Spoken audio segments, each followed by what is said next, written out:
생명의 떡이다. 주님이 나는 생명의 떡이다. 그때 예수님께서 오병이어의 기적으로 역사하실 때입니다. 그때가 그러니까 물고기 2마리, 보리떡 5개를 가지고 그 사람들이 그 5,000명이나 되는 사람들을 먹이시면서 먹고 배부른 상황에서 그들이 사실상 육적인 양식이 없으면 살아갈 수가 없잖아요. 그런데 주님은 더 중요한 말씀을 하십니다.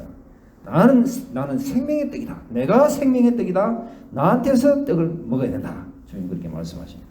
그래서 물질적인 떡보다 더 중요한 것 생명의 떡 되신 예수님을 우리에게 말씀하시는 것이 바로 요한복음 6장 35절에 나오는 에고 에이미 나는 생명의 떡이다. 두 번째 나는 뭐뭐이다 라고 하는 자신의 존재를 나타내는 말씀이 뭐냐면 요한복음 8장 12절에 나오는 말씀인데 나는 세상의 빛이다. 나는 세상의 빛이다. 그러니까 내 빛을 받지 않고 내 빛에 따라서 살지 않으면 어둠 속에 살 수밖에 없다. 참빛 곧 세상에 와서 비치는 빛이 있으나니 그죠?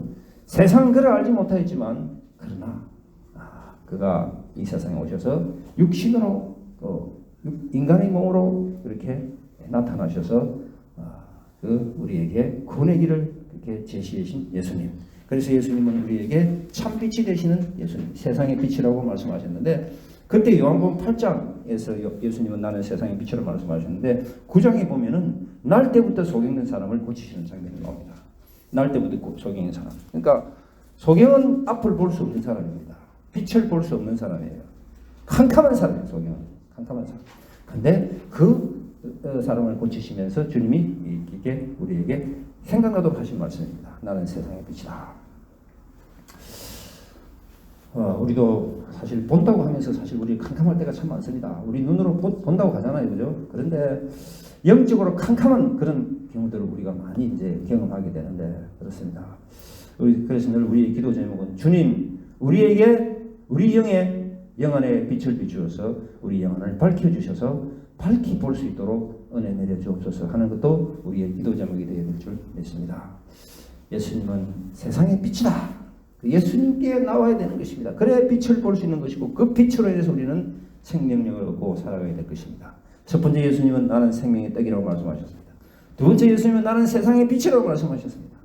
세 번째 예수님은 요한복음 10장 10절에서 나는 양의 문이라. 나는 문이다.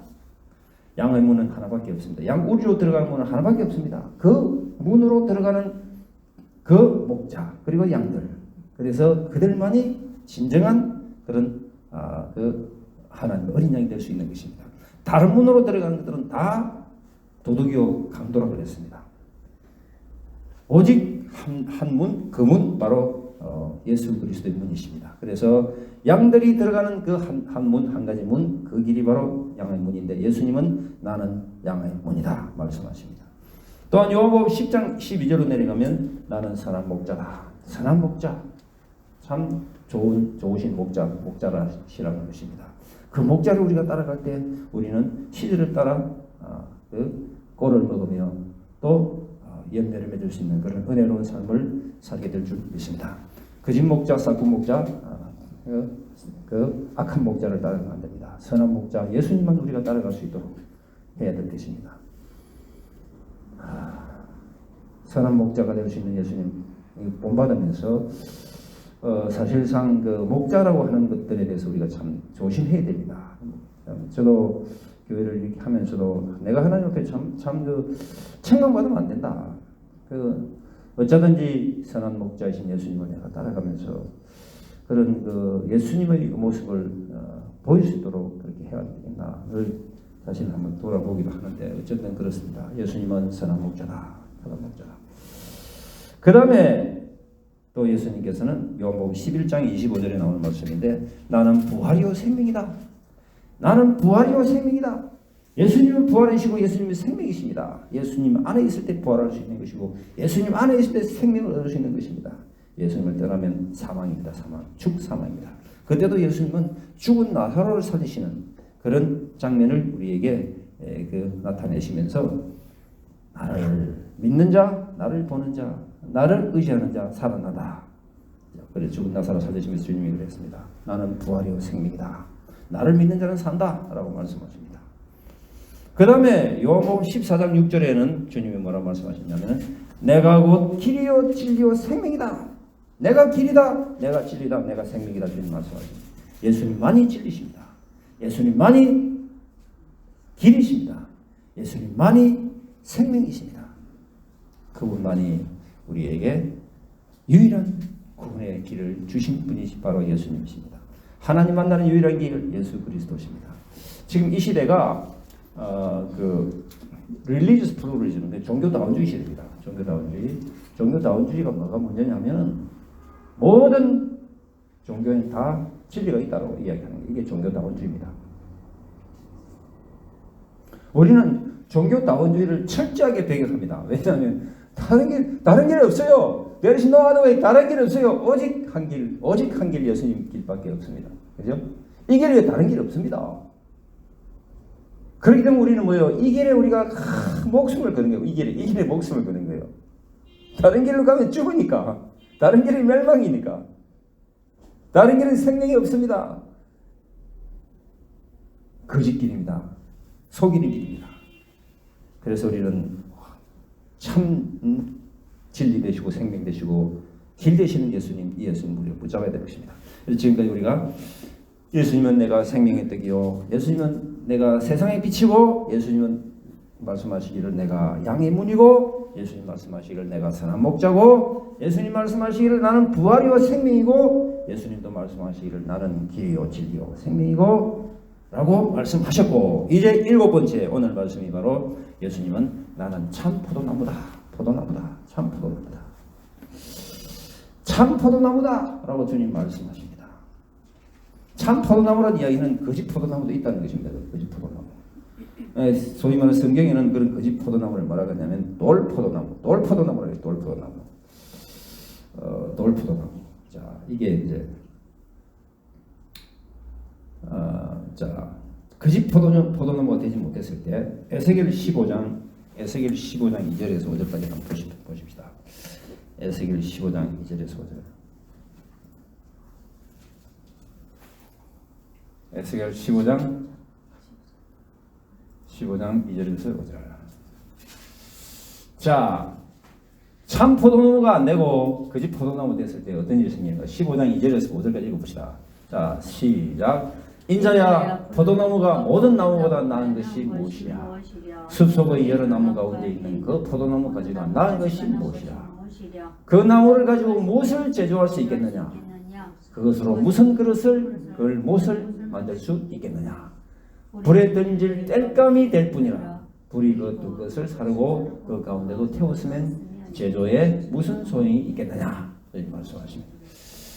자, 그래서 참 포도나무로서의 그런 가치를 잃어버리면 결국엔 불에 던질 땔감밖에 안 된다. 포도나무의 가치는 열매를 풍성하게 맺을 때 포도나무의 가치가 있는 것입니다. 열매를 맺지 못하는 가지에 대해서 예수님은 책망하시는 것을 우리가 볼 수 있습니다. 열매를 제대로 맺어야 되는 것입니다. 열매를 제대로 맺는 그런 포도나무를 주님은 우리에게 기뻐하시는 줄 믿습니다. 예수님은 우리 본문에서 보면 하나님과 예수님 그리고 성도의 관계를 이렇게 말씀하시면서 하나님 아버지를 농부시고 또 예수님은 농부가 기르는 포도나무고, 그러면 성도는 뭡니까? 성도는 그 포도나무에 붙어있는 가지다. 가지는 예수님과 연결이 되어야 된다. 라고 이렇게 우리에게 말씀하시는 것을 볼 수 있습니다. 포도나무 가지로서 우리는 가지에 잘 붙어 있어야 되는데, 붙어 있다는 말이 바로 안에 있다. 그죠?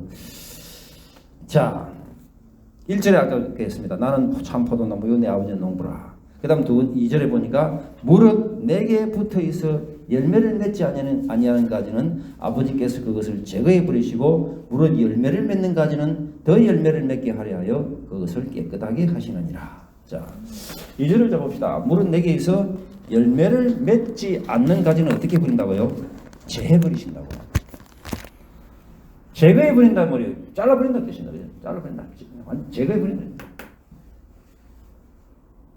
제거해버린다고. 잘라버린다고. 열매 맺지 않는. 그러니까 나무가, 포도나무가 특히 과실수가 가장 중요한 역할은 어떤 역할입니까? 자기의 그 열매를 맺어야만 과실수의 가치가 있는 거거든요. 근데 열매를 못 맺으니까 주님이 그냥 잘라버리는 거예요. 제거해버리는 거예요. 근데 열매를 맺는 가지는 더 열매를 맺게 하려 그것을 깨끗하게 한다. 깨끗하게 한다는 말이 뭐예요? 가지치기. 이게 깨끗하게 한다는 말이 영어로 프루닝이 가지치기 한다는 뜻이죠. 가지치기 한다. 이게 장가지를 쳐버리고 제대로 열매 맺을 수 있도록 도와주는 거예요. 이게 바로 더 열매 맺게 하려고.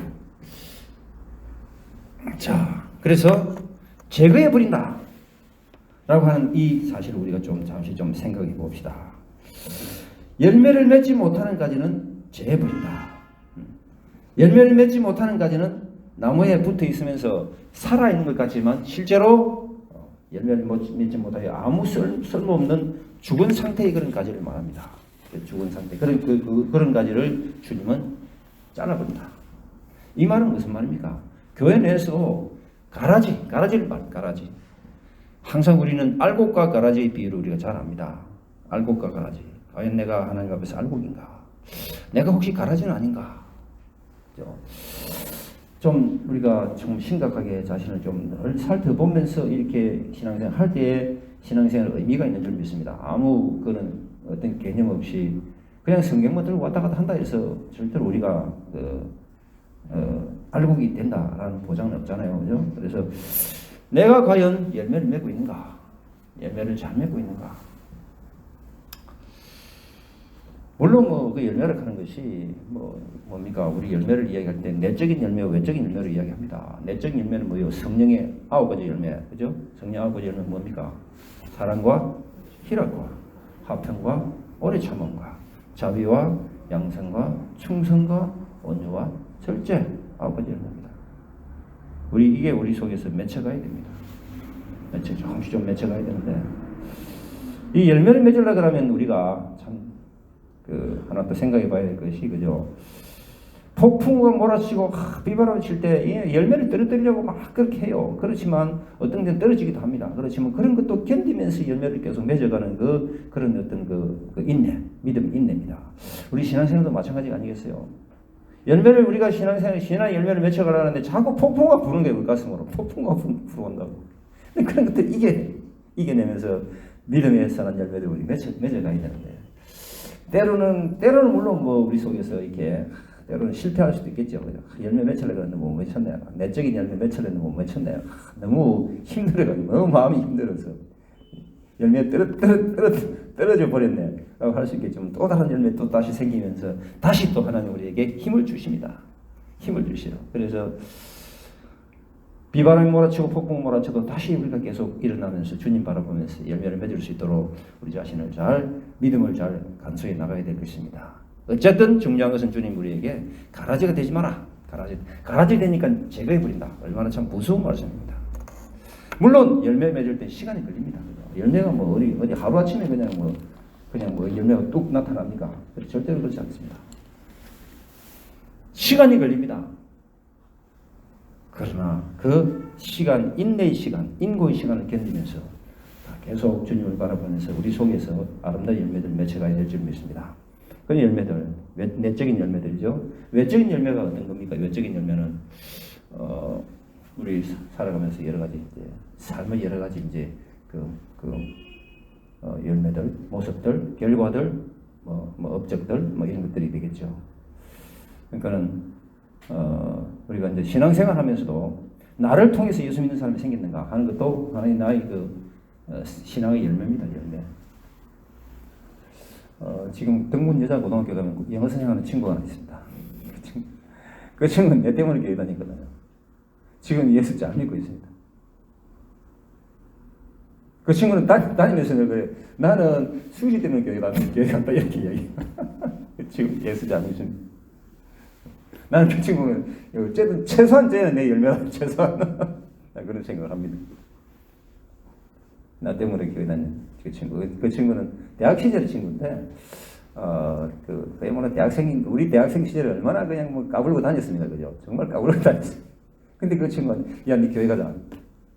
이 친구 얼떨결에 나한테 간다고 대답했어. 얼떨결에. 그 나중에 다시 번복을 하려고 그러니까 자기가 못 하겠다. 약속을 했는데 인간이 그러면 안 된다.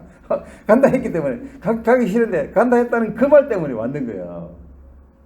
그래 교육가지고 그때부터 계속 지금까지 예수 잘 믿고 신앙생활 열심히 하는 친구가 있습니다.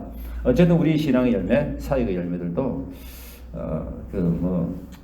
주렁주렁 맺히면 얼마나 좋겠습니까? 근데 그건 우리 욕심이고 주렁주렁 안 맺히더라도 어쨌든 우리가 열매 맺을 수 있도록 열매 맺기 위한 조건이 뭡니까? 꽉 붙어 있어요. 어쨌든 주님께 붙어 있어요. 가지가 나무에 딱 붙어 있어야 되거든.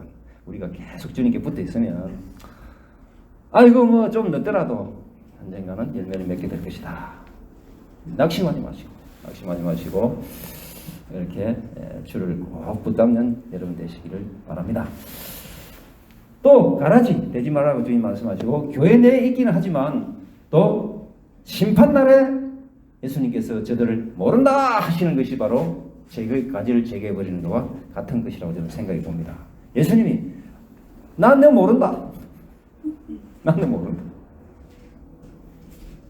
주여 내가 주의 이름으로 귀신도 쫓아내고 이것도 저것도 했지 않습니까? 주님이 I never knew you. 나는 너 절대 모른다.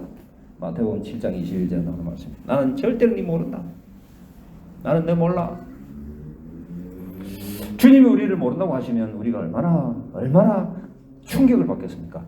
깜짝.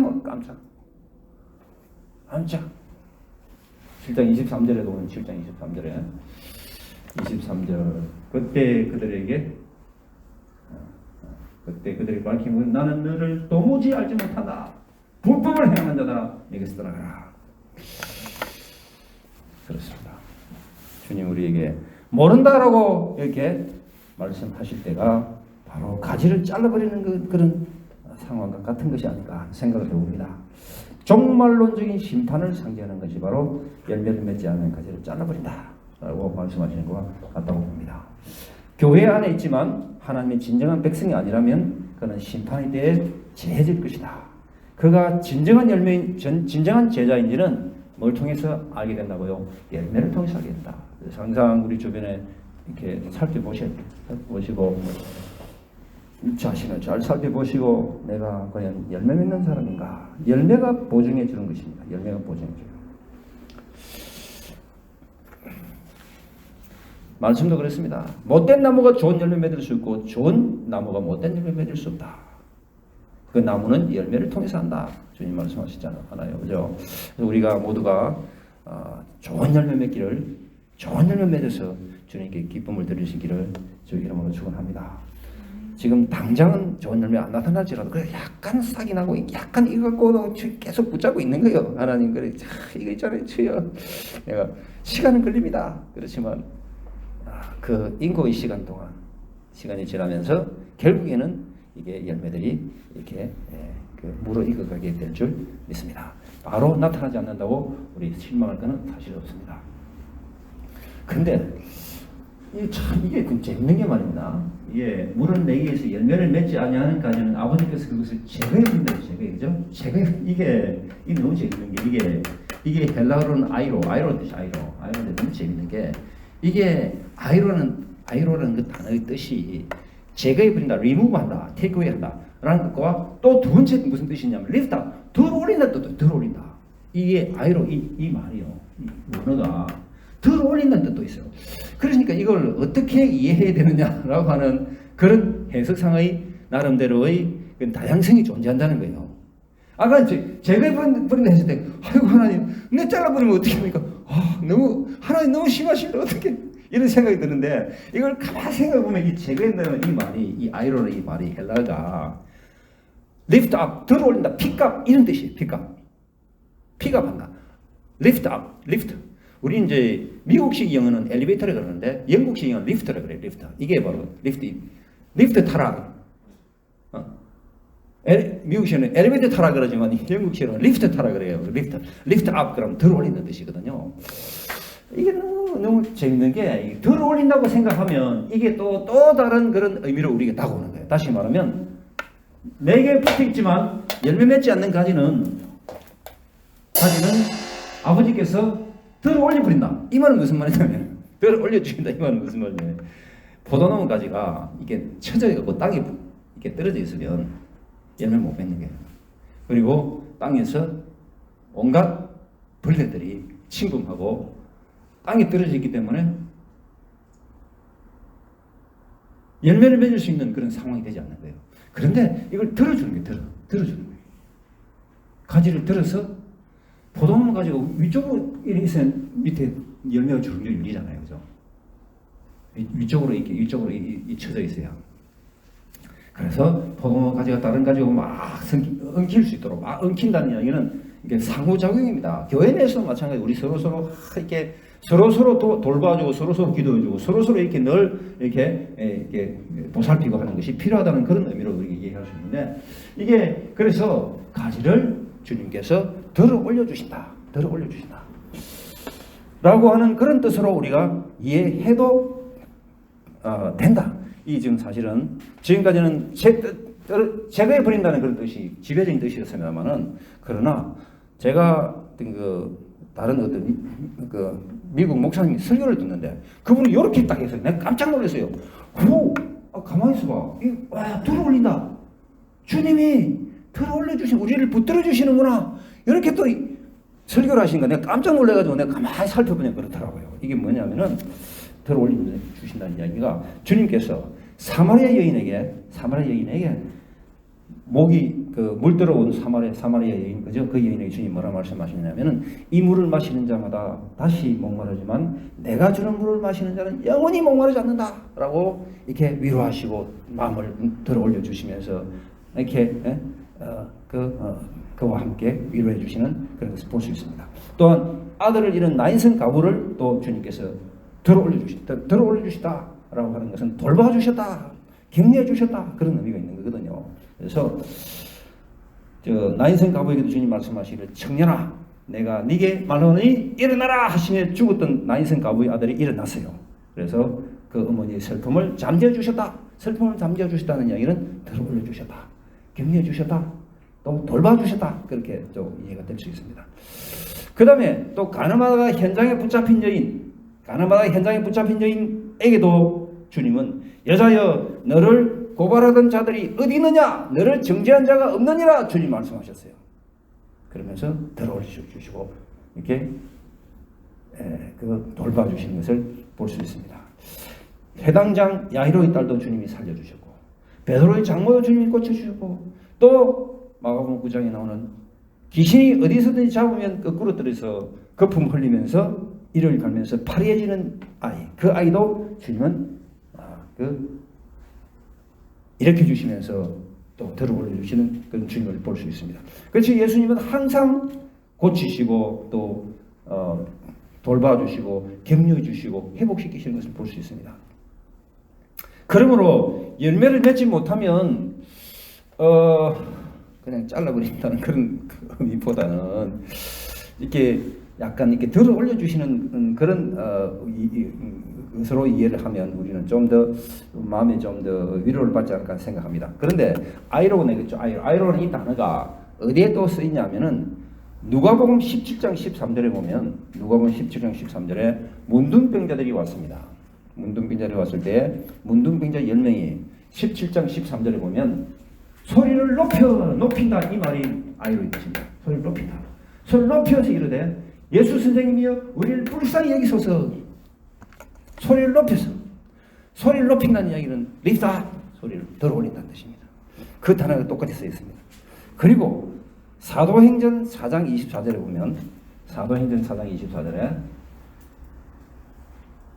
24절에 보면 자 대제사장들 이런 자들이 대제사장과 장로들이 제사장들과 장로들이 사도들을 청으러 갔는데 그때에 24절을 보니까 그들이 듣고 한 마음으로 하나님께 소리를 높이 이르되 소리 높이는 거 이거 아이러니 뜻입니다. 리프다 소리를 높인다 이 단어가 이때 쓰였어요.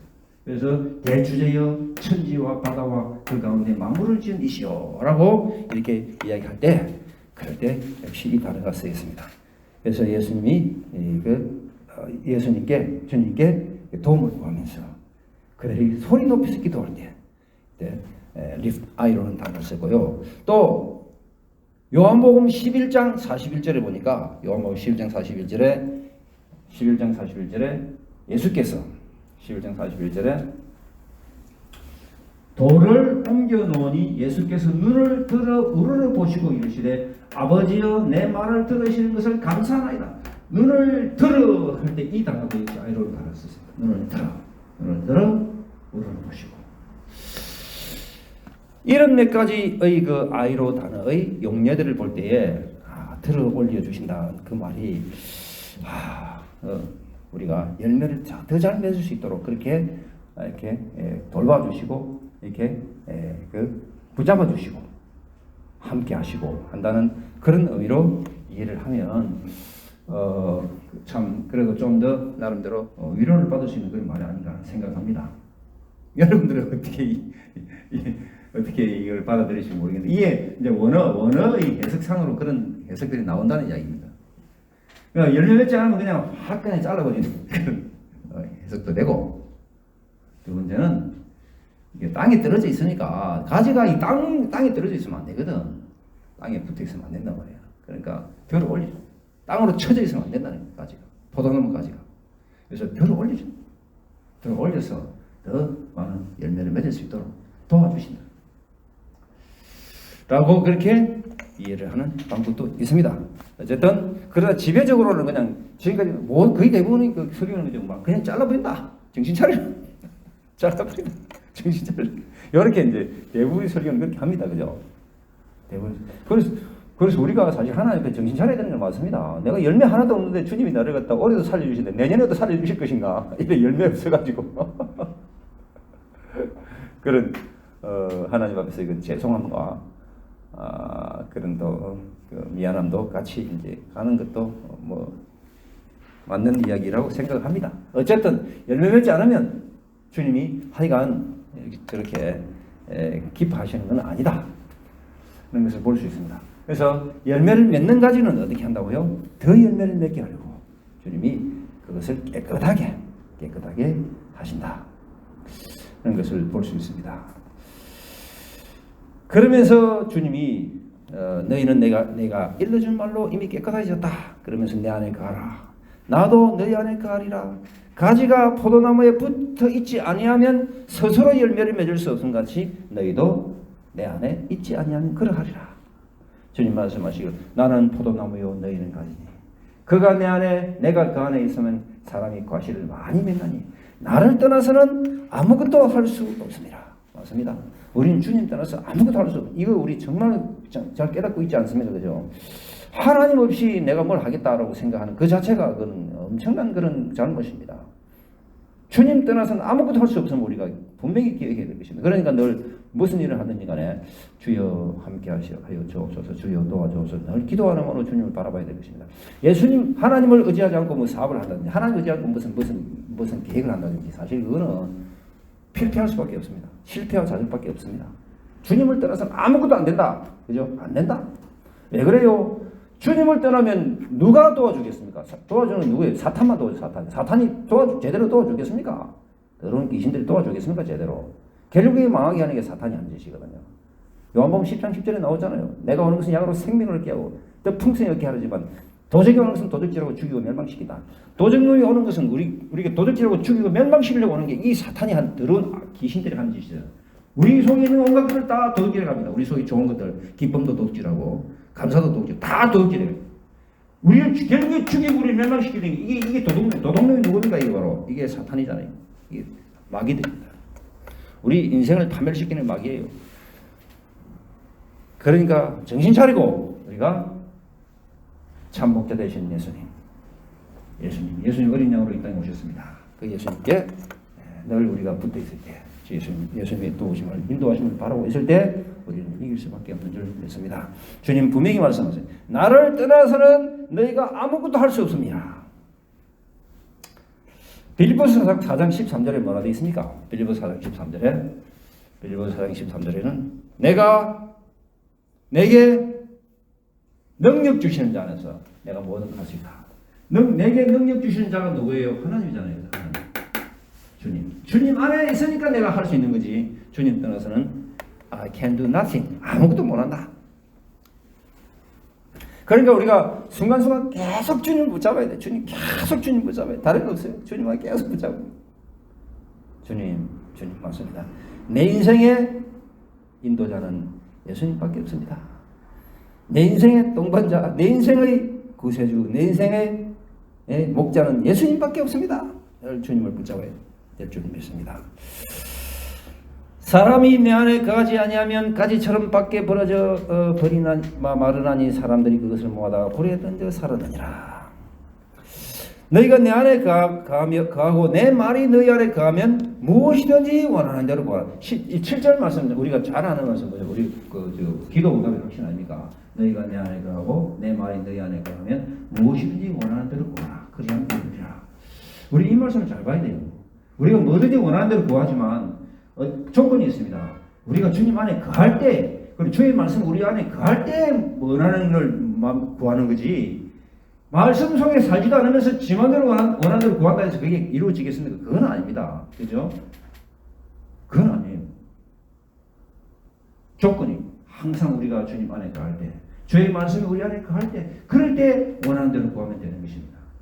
그러니까 내가 주님 안에 거하고 있는가, 내가 말씀 속에 거하고 있는가를 자신을 점검해야 되겠죠.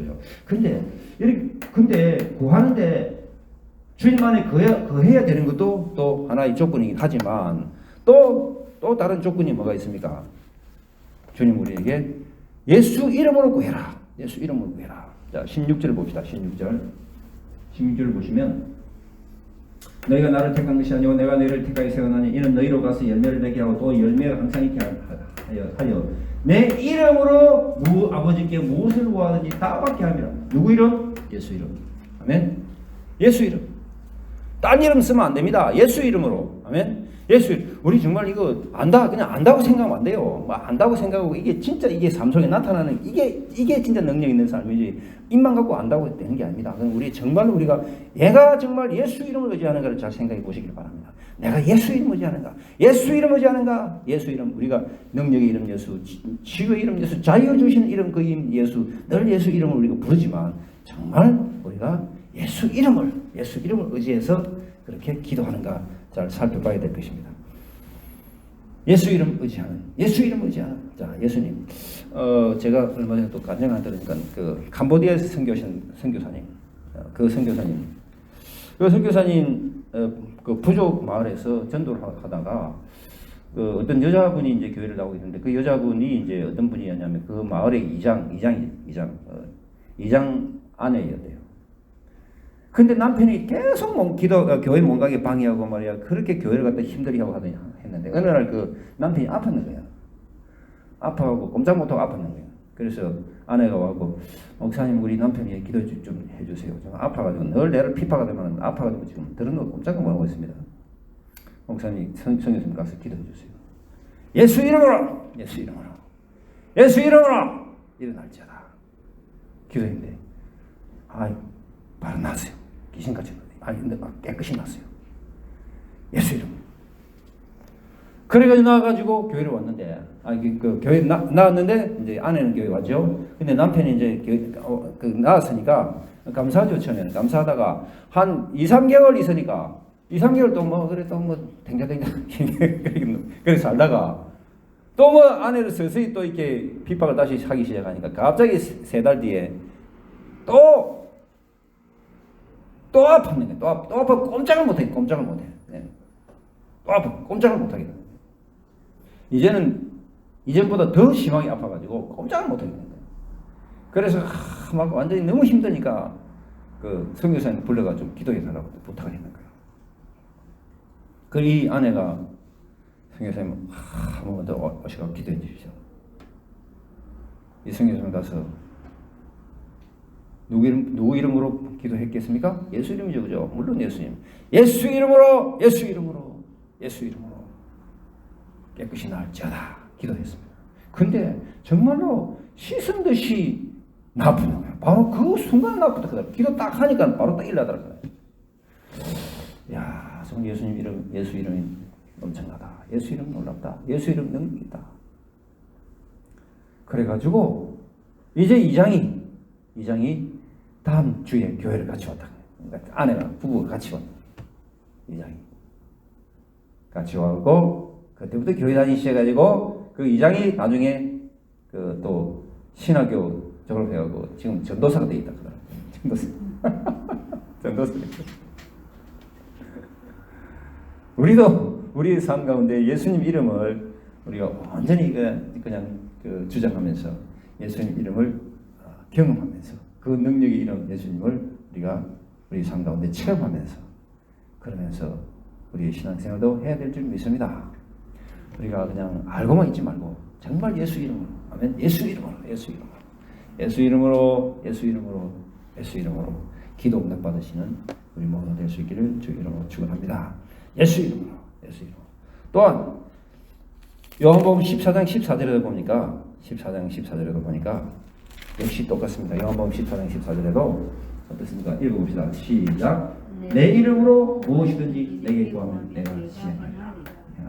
예수 이름으로. 예수 이름으로 예수 이름. 습관적으로 예수님 이름으로 기도합니다 라고 습관적으로 하는 것에서 이제 벗어나서 진짜 예수 이름의 능력을 믿읍시다. 예수 이름을 의지합시다. 예수 이름 바라봅시다. 그 예수님은 어떤 예수님입니까? 그 예수님은 어떤 예수님입니까? 예수님은 우리가 요한복음 예수님께서 행하신 첫 번째 기적이 뭐였습니까? 첫 번째 기적? 예수님이 요한복음에 나오는 예수님이 공생애 사역하시면서 제일 첫 번째 하신 기적이 뭐예요? 가나 혼인잔치에 물을 포도주로 만든 그 기적이잖아요. 그죠? 물을 포도주로 만든 그 기적. 바로 근데 물이 포도주가 되려 그러면요. 물이 포도주가 되려면 금방 사실 되는 게 아니에요. 이 좀 숙성돼야 되거든요. 숙성이 돼 시간이 지나야 돼요.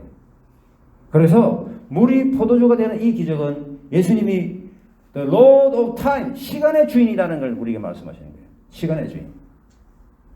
시간의 주다라고 하는 말씀하시고 또 갈릴 가나에서 역시 또 두 번째 기적이 무슨 기적이냐면은 그때 가버나움에서 온 아들이었는데 갈릴리에서 일어난 두 번째 기적이 뭐냐면은 그 왕의 신하의 아들이 병들었을 때 예수님 고쳐주셨어요. 그러면서 네 아들이 나았느니라라고 주님 말씀하셨어요. 그러니까 이 가다가 보니까 나중에 보니까 아들이 예수님이 그때 나았느니라고 하신 그 말씀하실 때에 아들이 나았던 거예요. 이건 뭐예요? 공간을 초월하는 거예요. 공간을 초월하는 거예요. 예수님은 The Lord of Space, 공간의 주님이시다. 그러니까 기적을 예수님의 기적 첫 번째 기적과 두 번째 기적을 통해서 첫 번째 기적 갈릴리 가나 혼인잔치에서의 기적은 예수님이 바로 시간의 주인이시다. 두 번째 기적은 뭐예요? 두 번째 기적을 통해서 신하의 왕의 신하의 아들을 고치는 것은 공간을 초월하는 그런 기적이니까 바로 예수님은 공간의 주님이시다. 시공간을 초월하시는 그 주님이 바로 예수님이시다는 거예요. 아멘. 시공간을 초월하시는 분이 그분이 바로 예수님. 그분의 이름을 우리가 사용하는 거예요. 그분의 이름. 그분의 이름을 사용해서 주님 우리에게 말씀하신 것처럼 내 안에 가고 너희가 내 안에 가고 내 말이 내 안에 가면 무엇이든지 원하는 대로 구하라. 그리하면 이루리라. 그러면서 너희가 열매를 많이 맺으면 내 아버지께서 영광을 받으실 것이고 그리고 뭐가 된다고요? 너희가 내 제자가 되리라. 15장 8절이죠. 너희가 열매를 많이 맺으면 내 아버지께서 영광을 받으실 것이다. 너희는 내 제자가 된다. 우리가 주님의 제자, 주님의 제자가 된다는 그 조건이 뭡니까? 열매를 많이 맺어야 된다. 열매를 많이 맺어.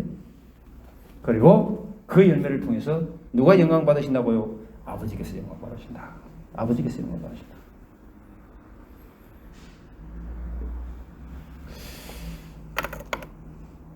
주님은 우리에게 나는 포도나무에 내린 가지다. 가지가 해야 될 일은 열매 맺는 것입니다. 우리가 이 말씀을 통해서 우리도 한번 열매 맺어봅시다. 열매 맺어봅시다. 아멘. 열매 맺어봅시다. 하나님 기뻐하시는 열매 맺어봅시다. 어저께 우리 같이 갔었습니다만은 우리 이필주 전도사님 근무하는데 조사장님 만났는데 그죠? 조사장님. 그 조사장님은 내가 볼 때 이필주 전도사님이 열매라. 그죠? 얼마나 하나님 기뻐하시겠습니까? 큰 열매 하나 맺은 거예요, 지금. 큰 열매. 이게 전도사님이 딱 늘 주님 안에 붙어 있으니까 하나님이 이렇게 인도하시고 귀한 사람 만나게 해주시고 열매 맺게 해주시니까. 그죠? 어저께 보니까 참 그 조사장님 70 5살? 지금 6? 근데 참 그 생각이 참 빠르시고 또 마음이 아주 고우시더라고요. 마음도 고우시고 내가 이렇게 복음을 전하면 복음 그대로 듣고 그대로 뭐 이렇게 그 수용하시고 영접하시고 하는 걸 보니까 아, 참 주님이 참 예비하신 분이구나. 주님이 참 예비하신 분이구나. 그러니까 하나님께서 맡길 만한 영혼에게 또 맡길 만한 사람에게 맡길 만한 영혼을 이렇게 붙여주시는 거거든. 근데 저런 좋은 분을 다른 사람이 갔으면 저 정도 안 만들어졌을 거야. 저런 사람이 주님 안에서 딱 준비되어 있으니까 그런 멋진 사장님 딱 이렇게 만나게 해주셔가지고 딱 보니까 바탕이 준비되어 있대구먼, 그죠? 준비되어 있었어. 근데 그분 사촌들은 다 예수 믿는데 자기 가족만 예수 안 믿는다 그러는데 이제 드디어 전도사를 통해서 이제 그 복음의 빛이 그 가정에 들어가고 그 빛이 이제 딱 비치게 되는 그런 것들을 이렇게 보이니까 참 감사하더라고요. 아, 저 연세 그래도 예수를 믿게 되네. 아, 참 감사하다. 그래서 우리 아버지는 84세에 예수 믿었어요. 84세. 우리 아버지는 84세. 우리 아버지는 계속 거부하시다가 내가 뭐 몇십 년 아버지 예수 믿으세요. 교회 가세요. 내가 머리 일이 해갖고 어떻게 교회 가나 니나 잘 다니냐. 내가 아버지 그렇게 말씀하셨어요. 그러던 분이 치매가 딱 오고 치매가 생겼어요. 근데 우리 기도회가 치매가 다 떠나가 버렸어. 치매가 떠나고 아버지 이제 교회 다니셔야지. 아, 그래, 갈게. 그때가 84세. 84. 그때부터 계속 돌아가실 때까지 병원에 그 노한으로 입원하시기 전까지 계속 교회 다니시고. 내가 우리 아버지한테 그 세례 베풀어 드렸다니, 세례 베풀어 드리고. 84세도 예수 믿는 사람이 있더라고요. 우리 아버지. 그래, 아버지 이제, 아버지 가실 때, 내가 그때 선교소에 있었으니까 한국에 못 들어갔는데, 병상에서 내 동생들 말해야 하니까, 오빠, 아버지가, 우리 어머니가 그랬나? 아버지가, 저녁에 천사를 많이 봤대요. 천사가 왔더래요. 방문을 했대요. 천사가 방문하고 그러는 거예요. 그러면서 우리 아버지 영혼이 이제 하늘나라로 이렇게 아름답게 들려가셨습니다. 우리 예수 믿으면 절대로 우리 인생 후회하지 않습니다. 오늘 또 우리가 주님 주시는 말씀 붙잡아서 주여 우리 인생에서 많은 열매 맺게 해주시고 주렁주렁 열매 맺게 해주셔서 주님이 기뻐하시는 열매 맺게 해주세요. 하나님께 영광 돌리는 열매 맺게 해주시고 내가 정말로 예수님 제자가 좀 되게 해주세요. 무리로 따르는 사람들 많아요. 그러나 제자가 되는 것은 쉽지 않습니다. 그래서 네비기토 선교의 그 창시자가 누구냐면 도슨 트로트맨이라는 사람인데 도슨 트로트맨 이분이 쓴 책이 보니까 어떤 책이 있냐면 제자는 훈련으로 되는 제자는 태어나지 않는다. 이게 책의 이름이에요. 태어나는 게 아니에요. 제자로 태어나는 게 우리는 훈련으로 제자가 되는 거예요. 훈련으로. 영적 훈련 계속합시다. 영적 훈련 계속해서 제자로서의 그런 우리 모습을 갖춰갈 수 있기를 주의 이름으로 축원합니다. 우리 모두 주님 기뻐하신 제자가 될 수 있기를 바랍니다. 다 같이 기도합시다. 우리가 우리 속을 우리 마음을 잘 살피면서 주님 이제부터라도 내가 열매 잘 맺게 해주세요. 열매 잘 맺게 해주시고 주님이 기뻐하시는 그런 열매 맺게 해주시고 그래서 주님께 영광 돌리며 또 그 주님께서 기뻐하시는 제자가 되게 해주세요. 잠시 기도합시다. 잠시 기도하자. 다 같이 한 1, 2분 기도하다가